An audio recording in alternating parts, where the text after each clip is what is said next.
Hey everyone, welcome to the Adventures of Shane and Laura. Today we're going to help you plan your trip to Glacier National Park.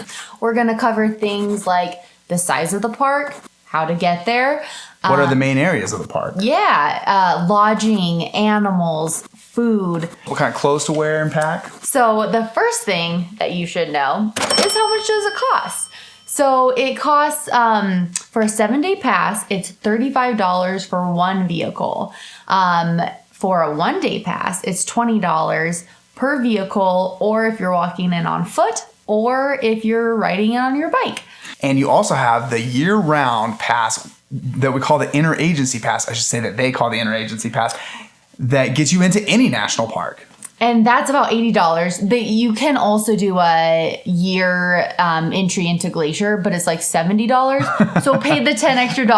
So you can go to all the different parks for a year. The park is a lot bigger than you might think. So there's one big main road that winds through kind of the center of the park. Called Going to the Sun Road. You may have heard of it. And that road, to get from the west entrance of the park to the eastern entrance of the park, it takes about 2 to 2.5 hours. And it's not possible to pass people on this road unless they use the pullouts. And sometimes people it's a nice place to drive slowly. And sometimes people do drive slowly and don't use the pullouts. So if you're planning on getting to the other side of the park, give yourself a little extra time on top of that, because you will inevitably end up behind someone. Yeah. So the entire Going to the Sun Road is 50 miles.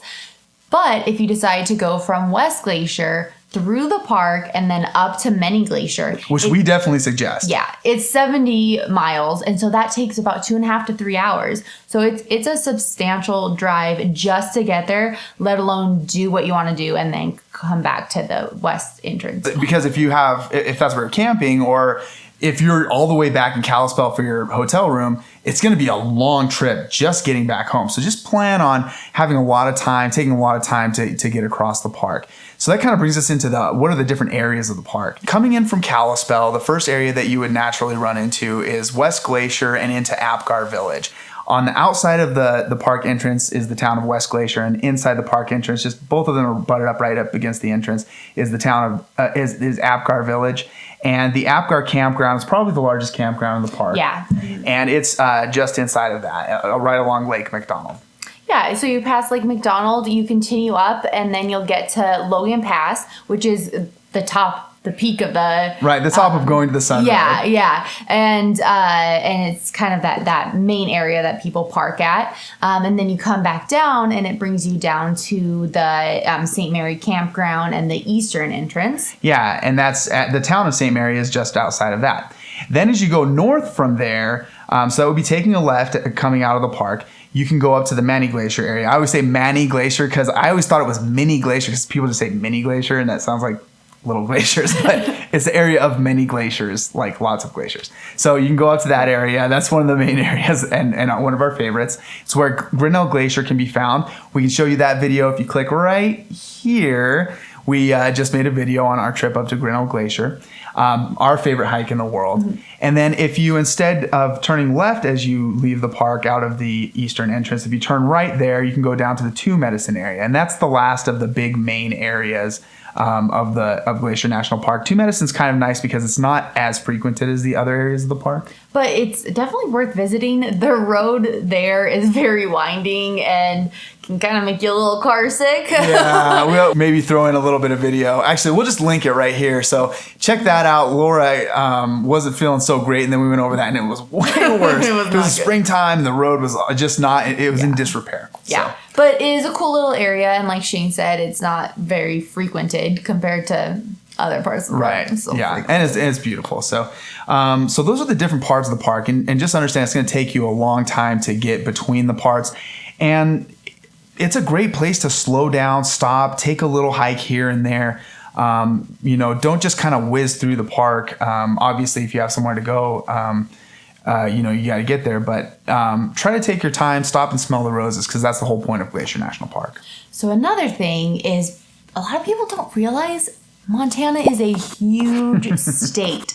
So my parents have a grocery store, and they get a lot of tourists in there, and the tourists say, I'm going to do Yellowstone and Glacier all in one day.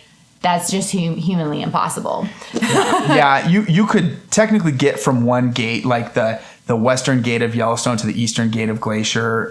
It only takes about 6 hours, but the thing is, you're just at the entrance of the park. These parks are so big that really, to do them justice at all, you need to give them a day. And even then, you're really kind of cramming it in, and you're going to miss a lot of good stuff. Yeah, so as Shane said, from one entrance, either West Yellowstone or Gardner, the entrances into Yellowstone National Park, to west or east, it's between 6 hours to 6.5 hours to just commute in between those two places. We mentioned Kalispell already. That's kind of the biggest, closest urban population. That's 45 minutes, Kalispell to West Glacier. So if you're staying in Kalispell, you're going to have to plan on a lot of time to get to the park. But again, remember, you're still kind of on the edge of the park when you're at the park. When you come in that western entrance, you're still going to have to drive a ways before you even get to what we would call really the going to the sun part of going to the sun road. Yeah. So one thing that is so important to know as you're planning your trip is, when does the entire going to the sun road open? This is the main part of the park. So if you come and this is closed, you might be missing some of you are missing some of the best stuff. So the entire Going to the Sun road, it typically opens mid to end June, sometimes not even until early July. So they get so much snow up there, and they're plowing all spring long. It just takes a really long time. Yeah. And then it typically closes between September and October. That varies a lot. Yeah, and so if you're going to be staying, if you're going to be making a big trip and you're planning on staying in one of the chalets or one of the lodges or something where you have to be booked over a year in advance, be sure to do that for like July and August, because you never know if you're going to even be able to access the areas that you're looking for. Yeah. So one important factor is the weather, and the weather in Glacier, as the weather in much of Montana, but even more so in Glacier, can be very chaotic. It changes extremely quickly. Chaotic's a weird word for weather, but it changes extremely quickly, and really surprisingly so. So you have to be prepared for that. And one way that you need to be prepared for that is you need to bring layers. It can get down to 0 degrees Fahrenheit. That's 32 degrees Fahrenheit below freezing. So somewhere, I think maybe around like negative 16 degrees Celsius any day of the year in Glacier. So that's 4th of July, Labor Day, Memorial Day, any day it can get down to 0 degrees Fahrenheit. So you have to have a very good sleeping bag, something that's rated to very low temperatures.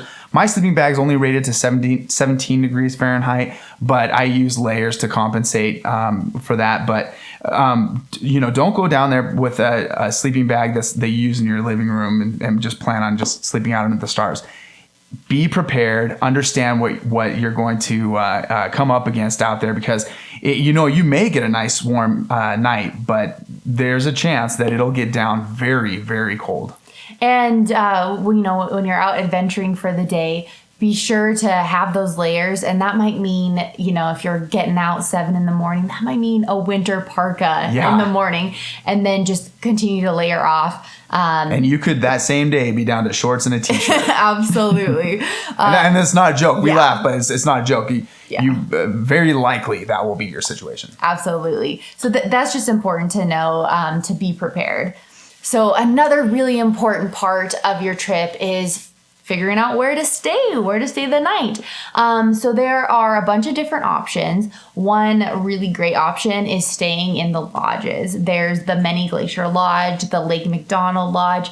These are places that you have to book like over a year in advance. Yeah. And it's crazy expensive. They're really beautiful, really historic, would be a really great opportunity, especially if you're only going to do Glacier like one time in your life. I can imagine that being a really great thing to do. We do it all the time, and we wouldn't want to spend that kind of money. And we also like to be able to have the spontaneity of just showing up on short notice, which you obviously couldn't do. Absolutely. And then there's also the chalets. So there's only 2 chalets in the park. One is Granite Park Chalet. Yep. The other one is Sperry Chalet, but Sperry Chalet was pretty much destroyed in a fire a couple years ago. Yeah. So they're working to restore it. So now there is only Granite Park Chalet. That's the chalet is you have to backpack up there, bring everything you need, water, food, sleeping bag, and you're just kind of staying in a structure, and then there's pit toilets. And they do have snacks and stuff for sale up there. Yeah. But it's going to be expensive, and you just understand, like, you're gonna have to pack what you need, and it's not a hotel. Yeah. One thing though, when we hiked past there one time and kind of stopped in there, it seems like a great place to meet people and to hang out, and it almost had like a youth hostel kind of feel to it. Yeah, definitely. But these are, I mean, the Granite Park Chalet was built in the, I think, early 1900s. It's really, really special and cool. Yeah, so cool history. If you can't stay there, at least try and hike there. Yeah. The Highline Trail takes you by it. Or if you just go straight up from the loop, you can get there. Yeah. The next option is backcountry camping. So that's backpacking into the country. Into the backcountry. But you do need a permit, and I think Right. they only give out a certain number a year. So that's important to know. Yeah, know ahead of time. You're not just going to run out there and set up your camp or set up your tent wherever you want to. You do need to get the permit. And we actually didn't mention car camping and RVing. It's in the same campsites. You can car camp or RV.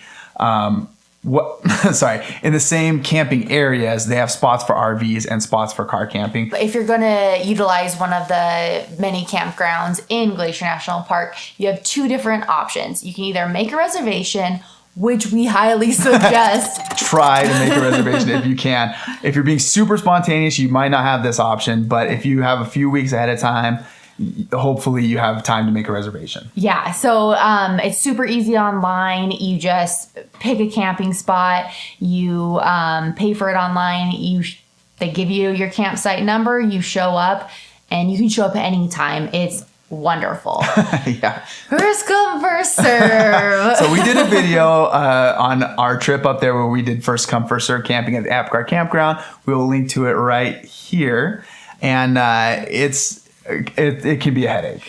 Yeah, I read all about how to do it. Like, I always do my research on this sort of stuff, and we couldn't figure out what they meant. It just wasn't clear. Yeah. So the important thing to know is, as soon as you come into the campground, there's going to be like a kind of a sign, a fee area. Yeah. And you go there, you get there's a tag that you can pull off, and you of the envelope. It's a fee envelope with a receipt. Yep. And you write your information on there, and you go around, and each campsite has a post that's about this big, and it has the camp number on it. Yeah, campsite number. And so you take your receipt and you attach it to the post, and that claims it for you. Here's the problem. When you show up, they say the campsites fill up by 10 o'clock, so get there early. Well, guess what? People are still sleeping in their campsites. So you'll show up and maybe there's not a tag on the post, but someone's campsite is there. And they have until, I think it was 11 or 12 that day, to go up and say, yeah, we're going to keep it for the next night. So if they're in the spot, you kind of have to find out from them if it's available, despite the fact that there's no sign on the post or no receipt attached to the post. So you're kind of running around. We spent 2.5 hours running around trying to find one that didn't have a receipt on the post and also didn't have people there. If you find that, you're lucky. Yeah. So just know you're gonna have to bug people, and it can be a little bit awkward. But you're going to have to ask people, hey, are you guys staying here tonight, or will you be leaving? And if they say that they're leaving, then you can attach your receipt to the post and you can claim the spot and register for the spot. Our situation, we spent so long trying to find one that was open without people in it that we were down to like one of the very last spots. Yeah. And they were hunkered down in their RV, and they had all the shades drawn and stuff like that. And we had no way of asking them if they were going to still be there for that night. Eventually, finally, they came out, and we were able to. One of them came out. We were able to stop them and say, "Hey, will you guys be coming out?" But the problem is, then he's like, "Yeah, but we're not leaving until 12 o'clock." Well, we were planning on going up to Grinnell Glacier to do that hike, which is on the other side of the park, and a long hike. And so we knew that it was a risk to attach our receipt to this post and claim this spot, because someone could come and just squat in that spot and just take it from you. It wouldn't be hard for them to remove the receipt from there. So because they do suggest like putting some of your like lawn chairs or whatever and just leaving claiming them your there. spot with your stuff so that people don't just get confused, because it's a confusing process. For sure. So if there's a tag on the post, and even if there's someone there or no one there, it's claimed. It's claimed. Don't worry about that one. Move on. Yeah. Find one without a tag on the post, and if someone's there or not, don't worry about that. Just go and ask those people if they're going to be staying there that night. One great thing about the campgrounds is they do have like male and female bathrooms. So you have actual toilets and a sink with running water. So that's really nice. There's also these little spigots with potable water, so you can fill up on your drinking water. Yeah, look for the spigots with the blue handle. Those ones, you can drink that water. Don't drink the water from the bathrooms. Yeah, don't do that. You're going to have a bad time. And then some of the larger campgrounds, they'll be in one of the campground areas because there's like different loops. Yeah. Is essentially what it is. And like in the Apgar campground, there was a loop that had showers. So if you're going to be there for a number of nights and want to shower, you can utilize that as well. Yeah, that's a nice feature. Another option that's available to you is hotels outside the park. Usually you'll be looking at staying in Kalispell, which, as Laura mentioned, is about 45 minutes away, but it can be a really good option. Just know you're going to pay a little bit of a premium for being so close to Glacier National Park and to Flathead Lake. But what we always do, and we totally suggest, I mean, this is just our style, obviously do what you want to do, but just getting the cheapest one, and some of these, you'll be paying more than $100 for a hotel that's not exactly that fancy. Has cinder block walls, like in our last video. Right, exactly. But all you're going to be doing is sleeping there, and then you're going to be out and you're going to be checking out Glacier National Park. So, for us, you just get that cheap hotel and you crash there and then you're out of there. So that's not a problem, especially if you're going to be on the western side of the park. Mm-hmm. If you are going to spend a lot of time on the eastern side of the park, it is quite a trek to get there from Kalispell, but obviously we do it. So yeah, definitely. One of the kind of the roll of the dice that you run when you go to Glacier is that sometimes there are forest fires, and the forest fires can shut down portions of the park. So it's important to just kind of be aware that can happen when you're going to plan your trip to Glacier. You have to maintain a little bit of flexibility because there can be forest fires. There can be like high bear activity.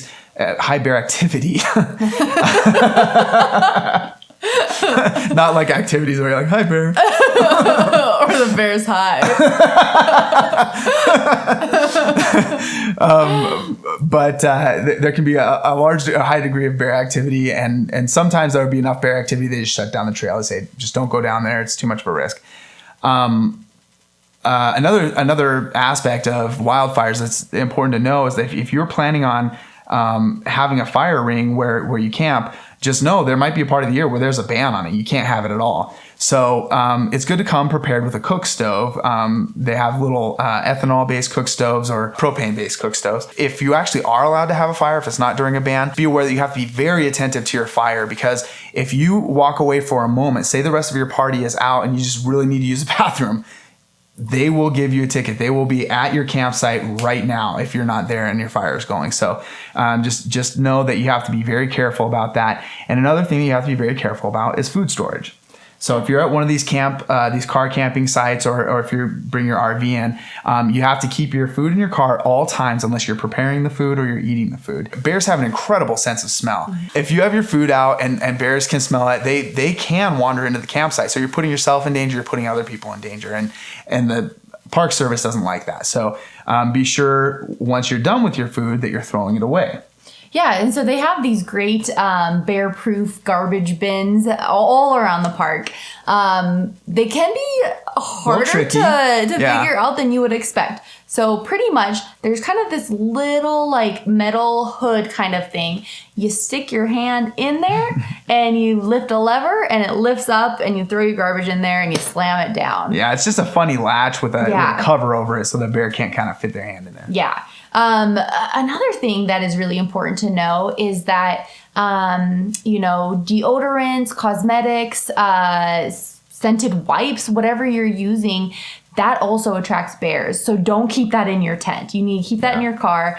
And a cooler, you either need a bear-proof cooler or the cooler needs to go in your car. Yeah, so just try to keep your food in your car if you can, and don't just like leave it out in the car either. Keep it in a storage container in the car if you can. But just be aware that being in Glacier National Park, being around all this wildlife, it's such a cool thing, and it's a really special experience.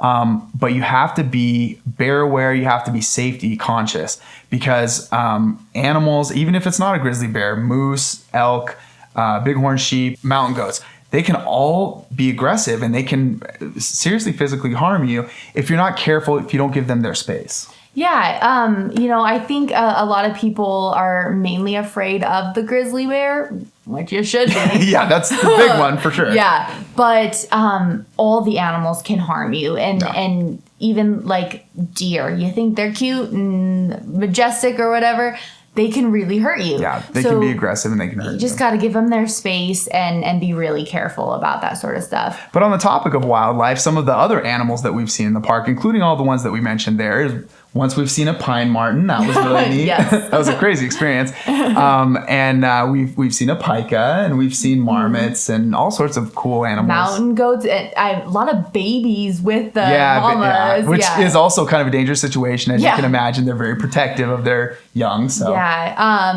we've also seen a lot of mama and baby moose around the mini glacier. That's been a good spot for us as far as seeing moose in general. But yeah, a lot of baby moose, which is really cool. They're funky looking animals. but one thing that I highly suggest is frequently looking at the Glacier National Park website. They do a wonderful job of updating everything. They'll update you if a trail is closed, if it's if it's being frequented by bears, maybe you want to avoid it. Maybe that doesn't freak you out. You're confident with your bear spray.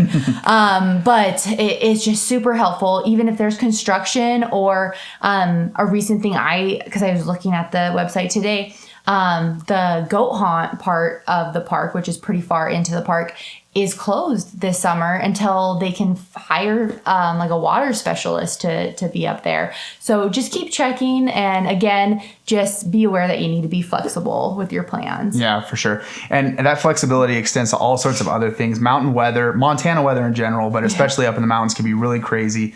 And you honestly, you could run into a snowstorm any time of the year. It's less likely through July and August, but genuinely any time of year you could run into a snowstorm that could cause issues with traffic.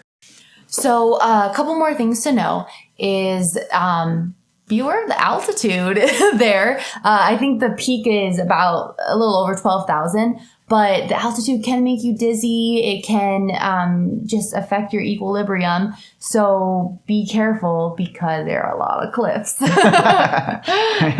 And another thing to know is that the Going to the Sun Road is a very narrow, just rocky. It's super rocky on one side, and then it's a steep cliff on the other side. So, and a lot of people take their RVs up there. There's different trucks. Be really careful, because I would never want to drive an RV up there. Yeah, I mean, it can be done, but just know that it's RVs and big trucks. It's gonna be a tight squeeze, and it's a very safe road. It's just it can feel pretty scary, and it's not for the faint of heart. Gotta have nerves of steel if you're gonna do that. I don't know. Yeah, if you're gonna drive a big vehicle like that, which it can be done. We see it all the time. That they have buses there that they operate. So it's not that it's unsafe. It's just that be prepared for a rock wall on one side and cliff. A sheer drop on the other side. Yeah, this is definitely scarier than Scalp Valley. And I'm glad Shane mentioned the bus system, because you can either almost forgot. I know, yeah. You can either do kind of the bus tour with the classic, they're like the red vehicles, the old school with the open tops. Yeah. You can do that, but also there's a shuttle within the park, which absolutely utilize. Take advantage of the shuttle. The traffic can be really bad in the park. The parking is terrible. So be early in the morning for sure if you want to park somewhere, and especially Logan Pass. Yeah. Otherwise, it is a great option to just take the shuttles, and it was really helpful for us when we wanted to do the Highline trail to the loop. Yeah, so just look into that. But pretty much, if you're willing to be flexible, you plan ahead. You're bear aware and you're cautious with your safety. Yeah, you're gonna have the best trip of your life. It really is a special place. And I mean, we go over and over every year. Yeah, and we go as we're much as we amazed can every time. Yeah. So we're not biased. But go to Glacier. Go to Glacier and hike Grinnell Glacier Trail. It's so amazing. So if you like the page. Yeah, if you liked the video that you just saw, especially if it helped you plan your trip to Glacier, just click the thumbs up. It's super easy. It's right here. Yeah, click that little button that looks like a thumbs up and give us a like. And if you want to see more videos like this, if you're interested in hiking around Montana, or we go up into Banff and down to Yellowstone, stuff like that too, click subscribe and you can check out some of our other videos. Thanks. Catch you next time.